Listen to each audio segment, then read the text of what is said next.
맛있는 대화 현대증권 김진욱 주임입니다. 주임님 안녕하세요. 네, 안녕하세요. 예, 지금 시점에서 사실 신규 매수가 조심스럽습니다. 매수를 했다가 바로 손실이 커진다거나 또 손실 구간에 들어서는 부분들이 더 투자 심리를 위축시키게 만드는 그런 모습인 것 같은데요. 이런 부분들에 대해서 코멘트 잠깐 해주시면서 또 아스트가요, 강세장에도 강하더니 약세장에도 강하더라고요. 이거 목표 주가를 또 얼마까지 보시는지까지 간단하게 코멘트 해주시죠. 네, 알겠습니다. 지금 시장은 그동안 많이 올랐던 섹터들 위주로 헬스케어나 증권 섹터 위주로 조정이 나오고 있고요. 이런 이유는 실적 시즌에서 시장이 실적보다 더 멀리, 더 많이 갔었던 현상이 다시 치맞추기 현상이 일어나고 있는 것 같은데, 오늘 안 그래도 제가 투자 포인트를 잡은 섹터가 은행 섹터이기 때문에 이걸 설명을 드리면서 추후에 좀 더 자세히 설명드리도록 하겠습니다. 그 같은 경우에는 제가 그때 저번 주에 코멘트 하고 난 다음에도 좀 많이 오른 것 같은데, 아직 아트의 제 개인적 목표가는 25,000원에서 3만 원 정도 보고 있는데 아직 업사이드가 많이 남아 있습니다. 아트 같은 경우에는 한국 산업에서 가장 핵심인 항공, 그러니까 항공 중에서도 소형인 737 섹션 48을 만드는 핵심 기업으로서 기술력이라든지 앞으로 항공 산업의 성장 등을 감안을 하면 지금 주가 수준도 부담스럽지 않은 가격이다라고 말씀드리고 싶습니다. 네, 알겠습니다. 사실 아스트 말고 또 동종 업계라고 볼 수 있는 한국항공우주 같은 경우도요, 보면 사실 PER이나 PBR이 굉장히 높거든요. 그런데 수주라든지 실적이라든지 이런 성장성이 가시화된다는 측면에서 이런 프리미엄이 또 시장에서 인정을 받고 있는 모습을 보여주고 있습니다.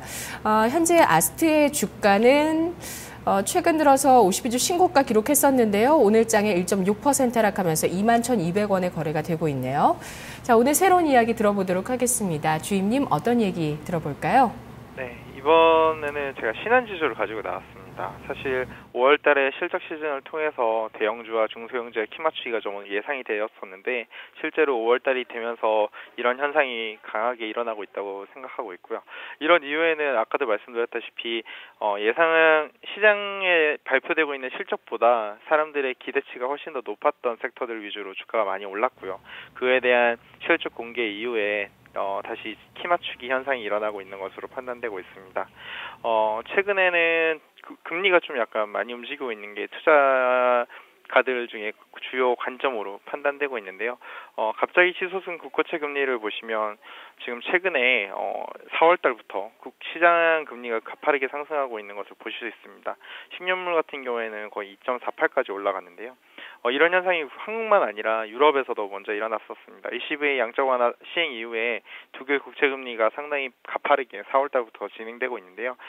그리스 채권 얘기도 있고, 지금 시장이 인플레 징조가 아직 나타나고 있지는 않지만 미국의 양적 완화가 점점 중단되고 금리 인상 시기가 구체화되면서 이런 시장 금리가 움직이고 있는 것이 은행주를 가져온 발단이 되겠습니다. 네. 네. 전개로 넘어가서 추가로 좀 더 설명을 드린 다음에 말씀드리는 게 좋을 것 같아요. 아까 제가 대형주와 중소형주의 키 맞추기가 일어나고 있다라고 말씀을 드렸는데, 그 근거에는 기대치 못했던 기업들의 실적이 잘 나오면서 이런 현상이 더 빠르게 진행되고 있는데, 기업은행이 실적 발표를 했었습니다. 기업은행 실적 발표를 시장 가이던스보다 훨씬 더 높은 실적 발표를 하면서 은행주의 랠리가 이어졌었는데요. 기업은행 같은 경우에는 거의 5천억 가까운 영업이익이 나왔고, 세후 손익으로 한 3,600억 정도 이익이 나왔습니다. 시장에서는 3,200억 수준의 이익단을 보고 있었는데, 시장의 기대치보다 은행주는 모두가 안 좋을 거라고 판단을 했지만 그 이상을 실적 발표를 하면서 이런 흐름을 만들어주는 섹터가 되었습니다. 은행주들이 대부분 순이자 마진이 지속적으로 감소를 하고 있고, 이번에 추가적으로 안심대출 같은 것이 발생을 하면서 이자 마진이 더 하락해서 실적이 안 좋을 거라고 판단을 했지만, 사상 연체율은 사상 최저치를 기록하고 있고요. 연체율이 꾸준하게 낮아진다는 말은 대손 충당금을 쌓을 가능성이, 그러니까 충당금이 조금 줄어들고 은행의 이익은 좋아질 수 있는 포인트가 마련되고 있고, 기업은행 이외에 신한지주 같은 경우에는 비금융권, 그러니까 비은행권 이익이 증가하면서 이런 은행의 이 순이자 마진 감소폭을 보완해주는 역할을 하는 기업들은 오히려 실적이 좀 더 2분기 가면 잘 나올 수 있다라는 게 제 판단입니다. 네, 신한금융지주의 비은행권 실적은 뭐 카드 매출 이런 쪽인가요? 네, 카드, 생명, 증권, 캐피탈 등 여러 가지 한국에서 가장 포트폴리오가 잘 짜여져 있는 금융주주이기 때문에 아까 말씀드렸던 시장금리 인하에 따른 순이자 마진 감소 폭에도 불구하고 기업 실적이 생각보다는 잘 나올 수 있다라는 게 제 포인트입니다. 네, 신한금융지주 아직 실적 발표 전이고요. 기업은행 어닝 서프라이즈 발표됐습니다. 금리라는 것이 사실 우리 경제 생활의 가장 핵심적인 변수라고 합니다. 그래서 이런 사상 최저 수준의 금리 상황, 우리나라 금리 상황을 또 뭔가 우리 경제 생활도 뭔가 바뀌어야 되는 부분이 충분히 있다. 상당히 이 금리라는 것이 중요하다. 이런 얘기들도 많이들 합니다. 이런 금리 인하기 어쨌든 기업은행의 실적도 좋았고요. 신한금융지주도 비은행권을 중심으로 해서 또 좋은 실적 예상된다고 하셨는데요. 이렇게 우리나라 같은 경우는 기준금리를 한 차례쯤은 더 인하할 가능성이 있다. 이런 가능성들이 시장에서 엿보여지고 있고요. 또 미국이 기준금리를 인상하게 된다면 또 은행주들은 탄력이 붙을 것이다. 이렇게 우리는 기준금리를 좀 인하해야 되는 여력이 있지만 미국의 기준금리 인상을 앞두고 이 저평가되어 있는 저 PBR의 은행주들이 상당히 부각받고 있거든요. 어떤 쪽을 봐야 되는 건가요? 기준금리 인하를 하고 있는 우리나라 상황을 봐야 되는 건가요? 미국의 금리 인상 가능성을 봐야 되는 건가요? 아무래도 선진국 금리가 먼저 인하를 했었고 상승을 할 때도 선진국 금리가 먼저 움직여줄 거라고 판단을 하고 있습니다. 한국 같은 경우에는 한국은행 총재도 금리 인하에 대한 이 얘기를 공공연하게 했고 아무래도 선거가 이제 모두가 끝났고요. 내년까지는 선거가 없는 상황이기 때문에 아마 정부와 한국은행의 정책 공조가 좀 강하게 드라이브가 되지 않을까라는 걸 감안을 했을 때 금리 인하에 저는 배팅을 하고 있지만 금리 인하를 하더라도 신한금융지주 같은 경우에는 다른 은행과는 다르게 비은행권 이익이 잘 나오기 있기 때문에 오히려 이런 본들은 은행주를 포트폴리오에 담을 외국인들이 매수를 하지 않을까라는 게 개인적인 투자 포인트가 되겠습니다.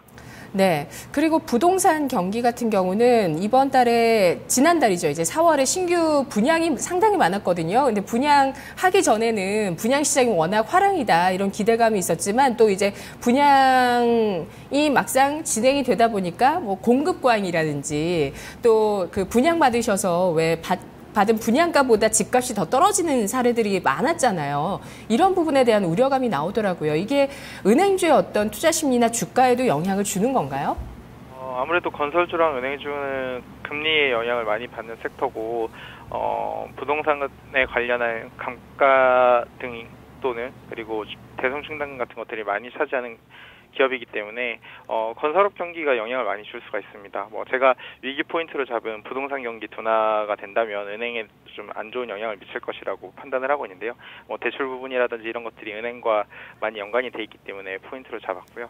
저는 금리 인하가 된다면 아무래도 은행의 위기가 한번 주가가 출렁거릴 수가 있긴 하지만 아까도 말씀드렸다시피 비은행권을 보자라고 말씀을 드렸고 부동산 경기 회복세가 지금은 완연하게 분위기가 부동산 경기 회복기라고 말씀을 하고 있지만 만약에 금리가 본격적으로 턴어라운드 할 내년이나 내후년 가면 부동산 경기 회복세에 대한 둔화 또 은행에 좀 약간 악영향을 줄 수 있는 상황입니다. 네, 신한지주의 주가는 4월 저점 39,000원에서 45,000원 수준까지 지금 10% 이상의 시세를 보여줬습니다. 앞으로 기대할 만한 대목들을 보면서 지금 진입해도 괜찮을지 기준금리가 또 한 차례 인하됐을 때의 조정폭을 감안해서 좀 여유 있게 느긋하게 매수를 해봐야 되는 것인지 앞으로 어떤 모멘텀이 주가를 견인할 거라고 보시나요? 지금 은행들의 높은 배당 성향을 보시면 대부분 은행 업종의 평균이 2.5% 정도의 시가 배당의 수익률이 나옵니다. 기준금리가 인하를 한다면 배당주로서의 매력이 은행주가 가질 수 있다는 게 제 생각이고요. 기준금리가 1.5%까지 떨어진다면 시가 배당률이 2.5%인 은행주들은 배당 섹터로서 배당주 펀드들이 필수로 섹터 비중을 올릴 섹터가 된다고 생각을 하고 있습니다. 그리고 대출 밸런스가 좋은 신한지주 같은 경우에는 다른 기업들 국민은행이나 부산은행에 비해서는 기업들, 대기업이나 주택담보 그리고 가계 일반 등 대출 밸런스가 상당히 좋은 구조를 가지고 있기 때문에 특정 경기 그리고 특정 섹터의 영향을 받기보다는 안정적인 이자 마진만 나온다면 다른 기업들보다는 이익이 안정성이 보장이 돼 있다라고 생각을 하시면 좋을 것 같습니다. 신한지주 투자 포인트를 한번 정리를 해서 다시 말씀을 드리도록 할 텐데요. 제가 계속 꾸준하게 말씀드렸던 지주사 밸런스 그리고 투자 포트폴리오가 가장 잘 돼 있는 다각화돼 있는 저력을 가지고 있는 것이 신한지주입니다. 특히 비은행권 실적 개선에 주목을 하자라고 말씀을 드렸는데요. 1분기 은행이 거의 한 섹터가 4천억 정도 이익을 냈고 금융지주 같은 경우에는 작년에는 200억 수준의 순이익이 나오다가 금융투자 같은 경우에는 지금 한 500억 정도 1분기 이익이 나올 것이라고 예상을 하고 있고요. 아무래도 1거래대금이 10조가 넘어가면서 계속 증권 비금융인 증권에 대한 실적이 계속 좋아질 것이라고 판단되고 있습니다. 그리고 카드와 생명 등 실적이 안정적으로 잘 나오는 기업들의 이익 상승이 증권을 토대로 은행 섹터가 조금 이익이 떨어지더라도 증권이나 카드 생명에 대한 이익이 안정적으로 잘 나오면서 다른 은행보다는 이익을 안정적으로 가지고 갈 수 있는 것이 포인트고요. 은행업 중에 가장 순이자 마진이 높은 회사가 신한은행입니다. 신한은행과 KB은행이 순이자 마진이 제일 높은데 하나은행이나 기업은행보다는 장기적으로 금리가 이번에 하락을 한 다음에 더 이상 하락하지 않는다고 봤을 때 상승을 하게 된다면 변동금리 폭이 가장 높은 신한지주가 이익 폭이 클 거라고 생각을 하고 있고요. 업종 내 외국인 최소 넣어주는 신한지주입니다. 다른 은행보다는 외국인 보유비율이 가장 높은데요. 외국인이 코스피를 순매수를 하고 배당 성향을 보고 매수를 한다고 봤을 때 은행 섹터 중 탑픽은 신한지주가 될 거기 때문에 신한지주에 대한 핵심적으로 관심 종목을 넣고 은행주 비중을 늘리신다면 신한지주를 매수를 하시는 것이 가장 좋은 상황이 아닌가 생각하고 있습니다.